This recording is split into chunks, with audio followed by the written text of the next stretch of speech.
आइए दोस्तों शुरू करते हैं जनवरी 2025 का करंट अफेयर्स। जैसा कि आप लोगों को पता होगा, प्रतियोगिता दर्पण का ये मंथली वाइज मैंने करंट अफेयर्स शुरू किया है ताकि करंट अफेयर्स का रिवीजन हो सके और एग्ज़ाम में इसका ज़्यादा से ज़्यादा लाभ उठाया जा सके। तो चलिए शुरू करते हैं। 38वां राष्ट्रीय खेल कहाँ हुआ? तो उत्तराखंड में हुआ है। 38वां राष्ट्रीय खेल उत्तराखंड में हुआ। कब तक? 28 जनवरी से 14 फरवरी 2025 तक हुआ है। इसका शुभंकर क्या था? मोनाल पक्षी था। 38वां राष्ट्रीय खेल का शुभंकर क्या था? मोनाल पक्षी था।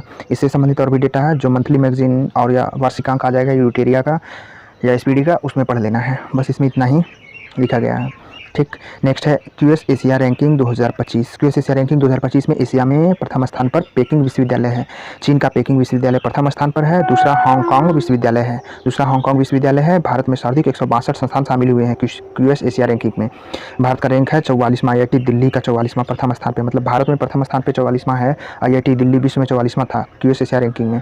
नेक्स्ट है 56वां टाइगर रिजर्व। 56वां टाइगर रिजर्व कौन सा बना है? हाल ही में गुरु घासीदास तिमोर पिंगला रिजर्व जो है छत्तीसगढ़ का, ये 56वां टाइगर रिजर्व घोषित किया गया है। तो 56वां टाइगर रिजर्व कौन सा बना है? गुरु घासीदास तिमोर पिंगला रिजर्व बना है। ये कहाँ है? छत्तीसगढ़ में है और ये छत्तीसगढ़ का चौथा टाइगर रिजर्व बन चुका है और यह देश का थर्ड बड़ा टाइगर रिजर्व है। गुरु घासीदास तिमोर पिंगला रिजर्व जो है देश का थर्ड बड़ा टाइगर रिजर्व है। पहला श्रीशैलम टाइगर रिजर्व था आंध्र प्रदेश का, दूसरा मानस असम का था सबसे बड़ा टाइगर रिजर्व में। नेक्स्ट है संविधान के अंगीकार किए हुए कितने वर्ष हो चुके हैं? तो 75 वर्ष हो गए हैं। संविधान सभा के द्वारा संविधान को अंगीकार करने के 75 वर्ष पूरे हो गए हैं। इसलिए इसमें क्या किया गया है? हमारा संविधान हमारा स्वाभिमान कार्यक्रम आयोजित किया गया। भारत सरकार ने, संसद ने हमारा संविधान हमारा स्वाभिमान कार्यक्रम आयोजित किया। 26 नवंबर 1949 को संविधान सभा द्वारा अंगीकृत हुआ था और 26 नवंबर 2024 को 75 वर्ष पूरे हो गए हैं। 2 पुस्तकों का इस शुभ अवसर पर विमोचन भी किया गया। पहला भारत संविधान का निर्माण और एक झलक, भारत संविधान का निर्माण और एक झलक पहला पुस्तक। दूसरा पुस्तक था भारत संविधान का निर्माण और इसकी गौरवशाली यात्रा, भारत संविधान का निर्माण और इसकी गौरवशाली यात्रा। ये 2 पुस्तक लॉन्च किए गए। संविधान सभा के द्वारा अंगीकार किए हुए 75 वर्ष हो गए संविधान सभा को जब अंगीकार किया गया था। नेक्स्ट है संस्कृत प्लस मैथिली में संविधान की प्रतियां भी जारी किया गया है। संस्कृत प्लस मैथिली में संविधान की प्रतियां भी जारी किया गया है। 4 स्तंभों पर केंद्रित गतिविधियों पर वर्ष भर इसको संचालित किया जाएगा। तो संविधान अंगीकार दिवस को, संविधान सभा द्वारा संविधान अंगीकार दिवस को 4 स्तंभों पर केंद्रित कर साल भर इसको संचालित किया जाएगा। क्या क्या? तो इसमें पहला होगा संविधान की प्रस्तावना पर आधारित होगा गतिविधि और अपने संविधान को जानने पर गतिविधि और संविधान का निर्माण पर और संविधान की महिमा का उत्सव। इस प्रकार से 4 स्तंभों पर गतिविधियां संचालित की जाएंगी वर्ष भर। संविधान की प्रस्तावना पर, अपने संविधान को जानने पर और संविधान निर्माण पर तथा संविधान की महिमा उत्सव पर। नेक्स्ट है लंबी दूरी की पहली हाइपरसोनिक मिसाइल का परीक्षण डीआरडीओ द्वारा किया गया। कहाँ से किया गया? तो अब्दुल कलाम द्वीप उड़ीसा से किया गया। अब्दुल कलाम द्वीप उड़ीसा से किया गया लंबी दूरी की पहली हाइपरसोनिक मिसाइल है। इसकी गति कितना है? हवा की गति से 5 गुना तेज होगा। नेक्स्ट है जीसैट N2 का सफल परीक्षण कर लिया गया। स्पेस एक्स के फाल्कन 9 के द्वारा जीसैट N2 का सफल परीक्षण कर लिया गया है। फाल्कन 9 के द्वारा स्पेस एक्स के, इसका जीवन काल कितना होगा? 14 वर्ष होगा। तो इसका कार्य क्या है जीसैट N2 का? तो इसका कार्य है अंडमान, जम्मू, लक्षद्वीप सहित विभिन्न क्षेत्रों में ब्रॉडबैंड इंटरनेट सेवा प्रदान करना।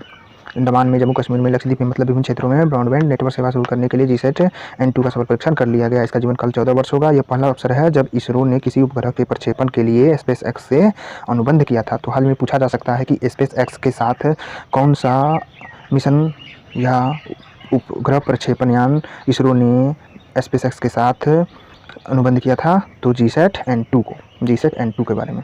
नेक्स्ट है 55वां अंतर्राष्ट्रीय फिल्म महोत्सव। 55वां अंतर्राष्ट्रीय फिल्म महोत्सव कहाँ हुआ है?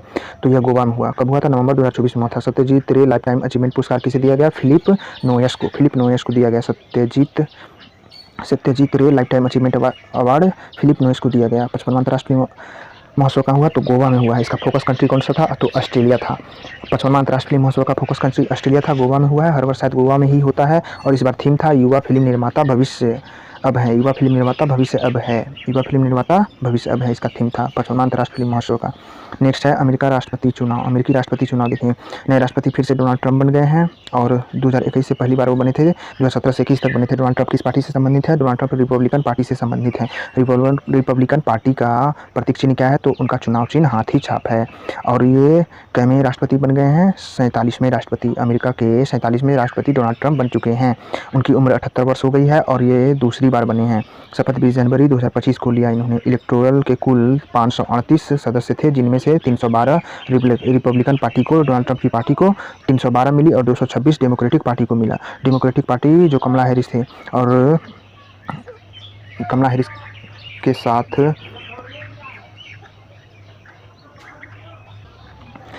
के साथ जो बाइडेन लड़ रहे थे उन्हें हार मिला है। रिपब्लिकन पार्टी को 312 सीट मिला और डेमोक्रेटिक पार्टी को, जिसका गधा छाप था, उन्हें 226 सीट मिला था। तो हाल ही में उपराष्ट्रपति किसे बनाया गया अमेरिका का? जेडी वेंस को बनाया गया। ये ओहियो के सीनेटर हैं। जेडी वेंस को उपराष्ट्रपति बनाया गया। यूएसए में 7 स्टेट हैं जो किसी पार्टी के प्रति प्रतिबद्धता नहीं रखते हैं। यूएसए में कितने स्विंग स्टेट हैं? 7 स्विंग स्टेट हैं जो किसी पार्टी से प्रतिबद्धता नहीं रखते हैं। तो यूएसए में स्विंग स्टेट किसे बोला जाता है? तो स्विंग स्टेट ऐसी पार्टी को बोला जाता है जो किसी पार्टी से प्रतिबद्धता नहीं रखते हैं। तो शपथ कब हुआ था? 37वां राष्ट्रपति डोनाल्ड ट्रंप बन गए हैं 20 जनवरी 2025 को। 2017 से केस में पहली बार बने थे, सेकंड बार बने हैं। नेक्स्ट है प्रधानमंत्री मोदी की नाइजीरिया, ब्राज़ील और गुयाना की यात्रा हुआ है। नाइजीरिया, ब्राज़ील और गुयाना की यात्रा कब हुआ था? नवंबर 2024 में हुआ था। पहले ब्राज़ील के बारे में देख लेते हैं। ब्राज़ील में 19वां G20 अध्यक्षता किया है। ब्राज़ील ने 19वां G20 सम्मेलन का अध्यक्षता किया है। G20 सम्मेलन में भाग लेने के लिए गए थे मोदी वहाँ। G20 Troikaa, Bharat Brazil. G20 Troikaa में कौन कौन से हैं? भारत है, ब्राज़ील है, दक्षिण अफ्रीका है। और राष्ट्रपति लूला डी सिल्वा थे। ब्राज़ील के राष्ट्रपति लूला डी सिल्वा हैं। हाल ही में ब्राज़ील मोदी क्यों गए? तो वहाँ G20 का 19वां बैठक हुआ था नवंबर में, इसलिए गए। और G20 के ट्रोइका में कौन कौन शामिल है? ट्रोइका मतलब 3 सदस्य होता है। जैसे अभी 24 को छोड़ दिया जाए तो 25, 26 ऐसे करके ट्रोइका होता है। पिछले जैसे आगे का होता है और पीछे का होता है। 24 में ब्राज़ील है तो उससे आगे का जिसके पास अध्यक्षता जाएगा वो हो जाएगा जैसे दक्षिण अफ्रीका। और जिसने अभी छोड़ा 23 में भारत किया तो पीछे। तो ट्रोइका में जैसे G20 की ट्रोइका में 3 सदस्य होते हैं, यानी कि जहाँ अभी हो रहा है जैसे 2024 में हुआ तो ब्राज़ील में हुआ, उससे 1 वर्ष आगे का सदस्य होता है जैसे दक्षिण अफ्रीका में होगा 2025 में, और 1 वर्ष पीछे होता है भारत 2023 में किया। तो 3 सदस्य होते हैं ट्रोइका में। नेक्स्ट है नाइजीरिया में गए मोदी जी तो नाइजीरिया का राजधानी पूछ सकता है अजूबा। नाइजीरिया का राजधानी क्या है? तो अजूबा है। नाइजीरिया का राष्ट्रपति कौन है? तो बोला अहमद टिनुबू। नाइजीरिया के राष्ट्रपति कौन है? बोला अहमद टिनुबू है।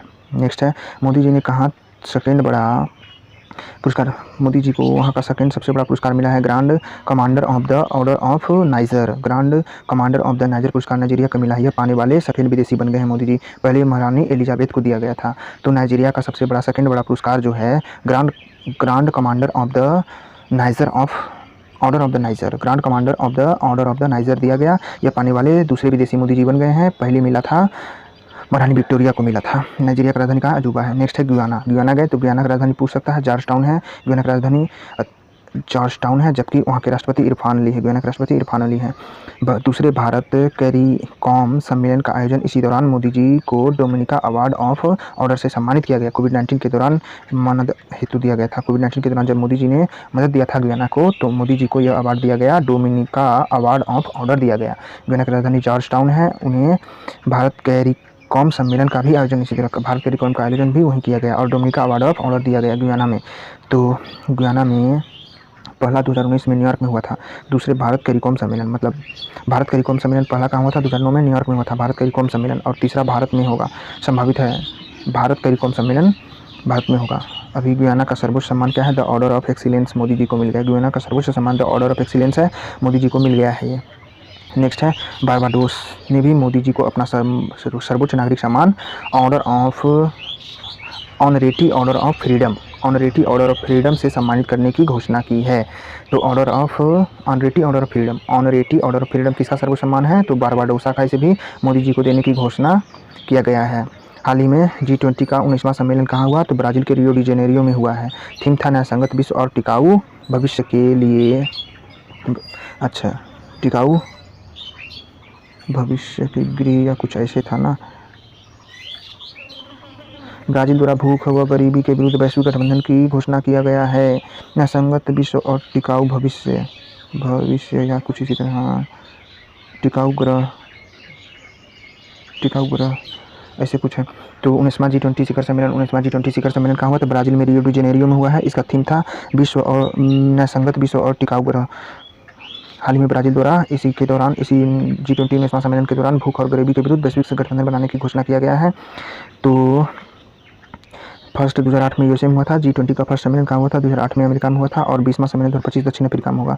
G20 का भी 19वां सम्मेलन ब्राज़ील में रियो डी जेनेरियो में हुआ है। इसका थीम था न्यायसंगत विश्व और टिकाऊ ग्रह, और 20वां सम्मेलन दक्षिण अफ्रीका में होगा, जबकि फर्स्ट सम्मेलन 2018 में यूएसए में हुआ था। नेक्स्ट है राष्ट्रों के प्रमुखों का 27वां सम्मेलन, इसे बोला जाता है CHOGM 2024 CHOGM 2024 राष्ट्रमंडल देशों के प्रमुखों का 27वां सम्मेलन कहाँ हुआ है? तो समोआ में हुआ। समोआ की राजधानी अपिया है। अपिया समोआ की राजधानी अपिया है। समोआ में क्या हुआ है? राष्ट्रमंडल राष्ट्रों के प्रमुख 27वां सम्मेलन हुआ है। अध्यक्ष इसका किंग चार्ल्स तृतीय द्वारा किया गया है। राष्ट्रमंडल राष्ट्रों का 27वां सम्मेलन समोआ में हुआ। इसका अध्यक्षता किंग चार्ल्स तृतीय द्वारा किया गया और इसका थीम था वन रेजिलेंट कॉमन फ्यूचर था। Transforming our Commonwealth. तो राष्ट्रमंडल राष्ट्रों के 27वां सम्मेलन समोआ में हुआ। इसका अध्यक्षता किंग चार्ल्स द्वारा किया गया। इसका थीम था one resilient common future transforming our Commonwealth. Next है नवीकरण ऊर्जा को बढ़ावा देने के लिए ऑस्ट्रेलिया प्लस ब्रिटेन के बीच क्लाइमेट और एनर्जी पार्टनरशिप के लिए सहमति बनी है।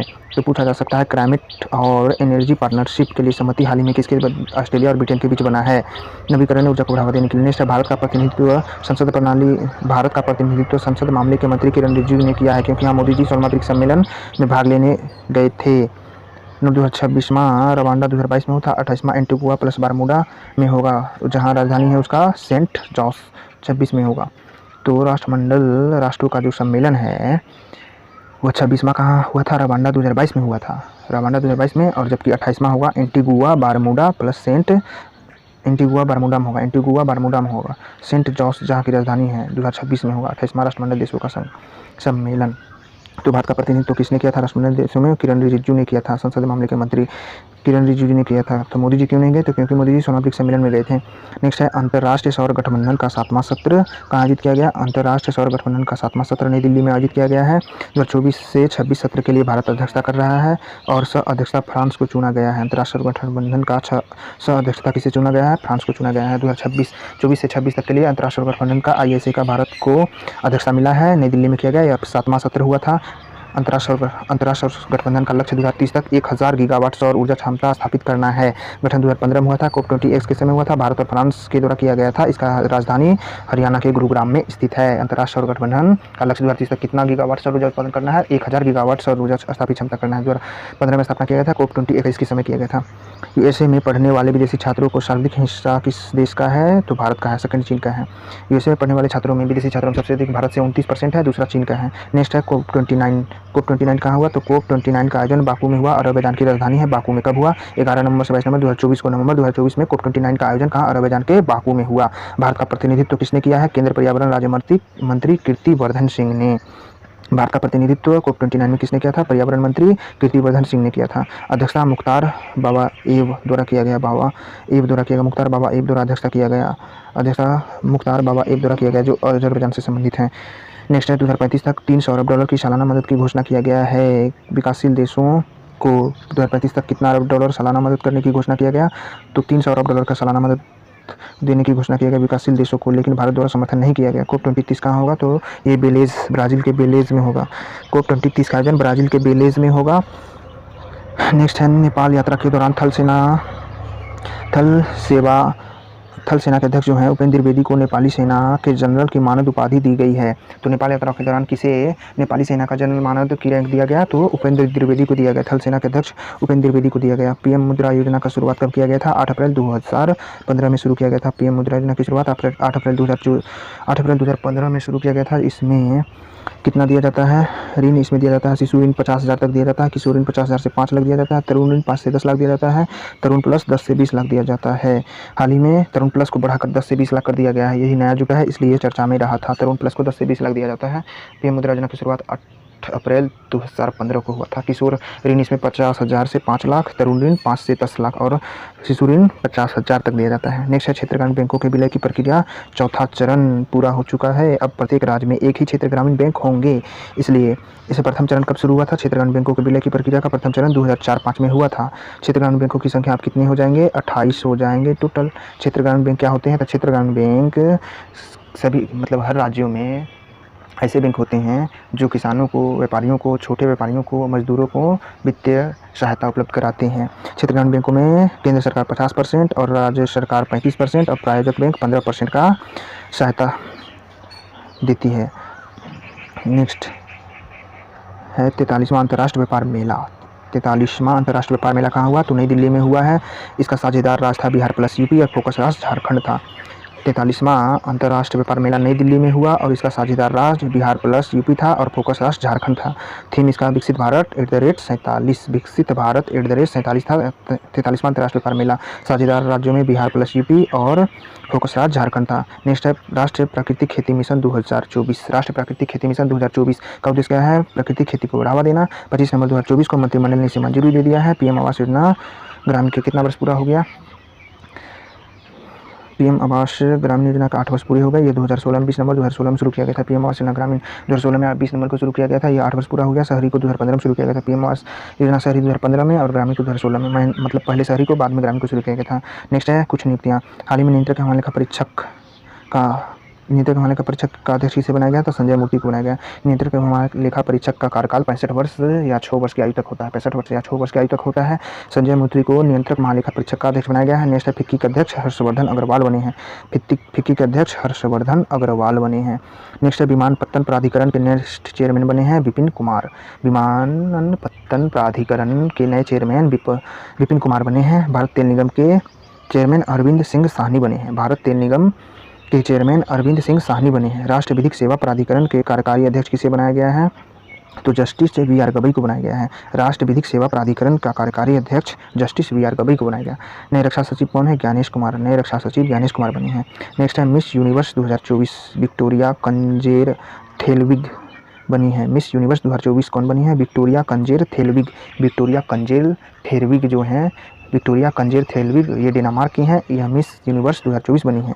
आयोजन हुआ था मैक्सिको में। मिस यूनिवर्स 2024 का आयोजन मैक्सिको में हुआ था और डेनमार्क की विक्टोरिया कंजेर थेलविग बनी है। मिस अर्थ 2024 जेसिका लेन ऑस्ट्रेलिया की हैं। ऑस्ट्रेलिया की जेसिका लेन मिस अर्थ 2024 बनी है। मिस अर्थ 2024 जेसिका लेन बनी है, ये ऑस्ट्रेलिया की है। बुकर पुरस्कार समंथा हार्वे को दिया गया। उपन्यास अंतरिक्ष आधारित उपन्यास को दिया गया है। समंथा हार्वे को बुकर पुरस्कार दिया गया। बुकर पुरस्कार की शुरुआत कब हुआ था? तो 1969 में हुआ था। बुकर पुरस्कार की शुरुआत 1969 में हुआ था। समंथा हार्वे को दिया गया। 2024 का बुकर पुरस्कार समंथा हार्वे को उपन्यास अंतरिक्ष आधारित उपन्यास के लिए दिया गया। नेक्स्ट है भारत का सर्वश्रेष्ठ बैंक कौन सा है? तो SBI है। शीर्ष केंद्रीय बैंक के गवर्नर कौन है? शक्तिकांत दास बने हैं RBI के गवर्नर। ये 2024 में था, अभी शायद कोई बदल गया है, 2025 चल रहा है। नेक्स्ट है अंतर्राष्ट्रीय हॉकी महासंघ पुरस्कार 2024। अंतर्राष्ट्रीय हॉकी महासंघ पुरस्कार 2024 सर्वश्रेष्ठ पुरुष खिलाड़ी का पुरस्कार हरमनप्रीत सिंह को मिला और सर्वश्रेष्ठ गोलकीपर का पुरस्कार PR श्रीजेश को मिला है। तो अंतर्राष्ट्रीय हॉकी महासंघ का पुरस्कार 2024 किससे मिला है पुरुषों में? तो हरमनप्रीत सिंह को सर्वश्रेष्ठ पुरुष खिलाड़ी का, जबकि गोलकीपर का PR श्रीजेश को, जबकि महिला खिलाड़ी का भिबी जयसन को मिला है। भिबी जयसन को मिला है। सर्वश्रेष्ठ महिला खिलाड़ी का पुरस्कार इबबी जयसन को मिला है। इबबी जैसन को मिला है। सर्वश्रेष्ठ महिला खिलाड़ी का अंतर्राष्ट्रीय हॉकी महासंघ का पुरस्कार महिला में इबबी जयसन को मिला है। गोलकीपर का पुरस्कार ले जियाओ को मिला है। ले जियाओ को गोलकीपर का पुरस्कार मिला है। अंतर्राष्ट्रीय लेवल पर, अच्छा ये भारत लेवल पर मिला था हरमनप्रीत सिंह को पुरुष में, गोलकीपर को PR श्रीजेश को। अंतर्राष्ट्रीय हॉकी महासंघ पुरस्कार 2024 में सर्वश्रेष्ठ महिला खिलाड़ी का लिब्बी जैसन को और गोलकीपर का ले जियाओ को मिला था। बुक में देखें तो ऑर्बिटल किसमें? समंथा हार्वे लिखे हैं। ऑर्बिटल समंथा हार्वे के द्वारा लिखा गया है। वही समंथा हार्वे हैं जिन्हें अभी बुकर पुरस्कार मिला है ना, 2024 का बुकर पुरस्कार मिला। नेक्स्ट है रतन टाटा अ लाइफ, किसने लिखा? रतन टाटा अ लाइफ थॉमस मैथ्यू लिखा है। रतन टाटा अ लाइफ थॉमस मैथ्यू द्वारा लिखा गया। 2024 the election that suppressed India, किसने लिखा? राजदीप सरदेसाई।